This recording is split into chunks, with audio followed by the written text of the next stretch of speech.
የዕለቱ የመጽሐፍ ቅዱስ ንባብ ክፍል የሚገኘው በዘፍጥረት ምዕራፍ 25 እና ምዕራፍ 26 ላይ ነው።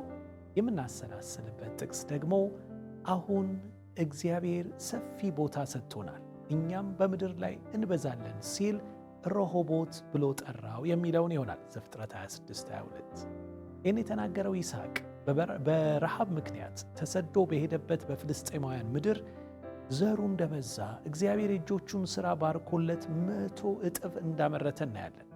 እጅግ ባለጠጋ እስኪሆንም ድረስ ሀብት በሀብት ላይ የተጨመረለት ሄደ። ይህ የይስሐቅ ልምምድ የእውነተኛ ስኬትና የንጹሕ ሀብት ምንጭ በእግዚአብሔር መታመንና ጠንክሮ መስራት እንደሆነ ያስተምረናል። ይስሐቅ ዘር ዘራ፣ እግዚአብሔር ደግሞ ባረከለት። እኛ ከኛ የሚጠበቀውን ሳናደርግ ይልቁንም በአቋራጭና በንጥቂያ የሰበሰብነውን ንብረት እግዚአብሔር እንዲባርክልን መጠበቅ ራስን ማሞኘት ነው። ታሪኩ ሲቀጥል ደግሞ የፍልስጤም ሰዎች ብዙ ሀብት ስለነበረው ተመቀኙት። የሚከተሉትንም 3 ዋና ጥቃቶች ሰነዘሩበት። አንደኛ፣ የአብርሃም አገልጋዮች የቆፈሯቸውን የውሃ ጉድጓዶች በሙሉ አፈር ሞልተው ደፈኗቸው። ሁለተኛ፣ ከኛ ይልቅ ኃያል ይሆናል፣ አገራችንንም ልቀቅልን በማለት ከሰፈራቸው አባረሩት። ሦስተኛ፣ ወደ ሌላ ሰፈር በመሄድ 2 ጊዜ የራሱ አገልጋዮች ቆፍረው ያወጧቸውን የውሃ ጉድጓዶች የእኛ ነው በማለት ወሰዱበት። ታዲያ በዚህ ሁሉ ውስጥ ይስሐቅ እልፍ እያለ በአምላኩ በረከት እልፍ እያገኘ ተጓዘ። በመጨረሻው ፍልስጤማውያን ተገዳድረው ሊያሸንፉት እንዳልቻሉ ባዩ ጊዜ ከእርሱ ጋር የሰላም ቃል ኪዳን ለማድረግ ተገደዱ። እንዲህም አሉ፣ አንተም ክፉ እንዳታደርግብን በመካከላችን ውል ይደረግ፣ አንተን እንደሆነ መቼም እግዚአብሔር ባርኮሃል አሉት።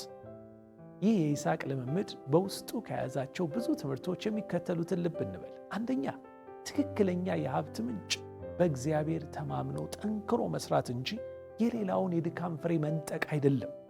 ሁለተኛ፣ ቅናት አፍራሽ ድርጊቶችን እንድንፈጽም የሚገፈትረን ክፉ መንፈስ ስለሆነ ልናስተናግደው ፈጽሞ አይገባም።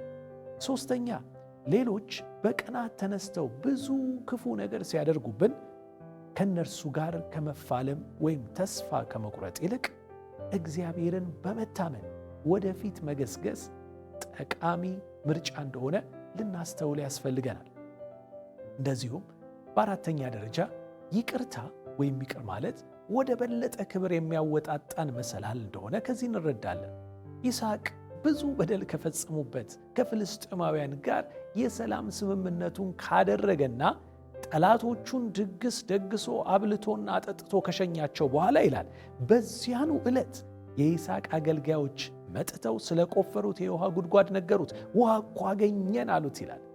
በእርግጥም የይስሐቅ የስኬቱ ሁሉ ዋነኛ ምስጢር ከእርሱ ጋር እግዚአብሔር መሆኑና እርሱም በአምላኩ መታመኑ ነበር።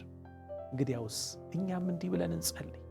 አባት ሆይ፣ እኛም ዛሬ በተለያዩ ውጣ ውረዶች ውስጥ እያለፍን እንዳለ ታያለ። አንተን በመታመን ጉዞአችንን እንድንቀጥል እንጂ ተስፋ እንዳንቆርጥ በጸጋህ እርዳን። አሜን።